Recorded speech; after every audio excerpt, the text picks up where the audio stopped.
एक बार एक शख्स ने एक महात्मा जी को अपने घर पर भोजन के लिए आमंत्रित किया।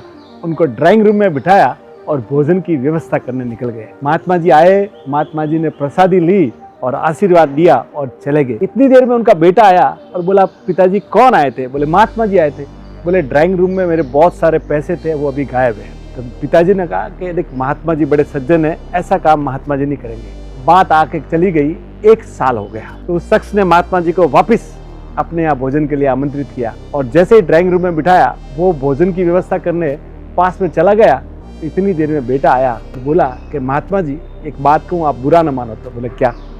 बोले, पिछले साल जब आप आए थे ना, आपके जाने के बाद मेरे बहुत सारे पैसे नहीं मिल रहे। मैं आपको छोड़ नहीं कह रहा हूँ, पर बस है सो बात है, आप नाराज मत होइए। तो महात्मा जी उसकी बात सुने और रोने लग गए। इतने में वो शख्स आया और जब उसको सारी बात पता लगी तो उसने बोला कि मैंने तुझे बोला था ना, तूने महात्मा जी को क्यों ऐसा बोल दिया? और बोला कि महात्मा जी, मैं माफ़ी मांगता हूँ, मेरे बच्चे से गलती हो गई।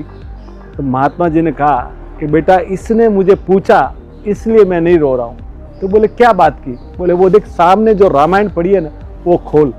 और जैसे ही वो बाप बेटे ने रामायण खोली, रामायण के अंदर पूरे के पूरे पैसे पड़े थे। तो बोले, जिस दिन मैं आया था ना, आपके पैसे यहाँ बिखरे उड़ रहे थे, तो मैंने सब पैसे इकट्ठा करके आपके वो सामने वाली रामायण के अंदर रख दिए कि जब सुबह सवेर शाम जब भी आप रामायण खोलोगे तो आपके सामने आपके पूरे पैसे मिल जाएंगे।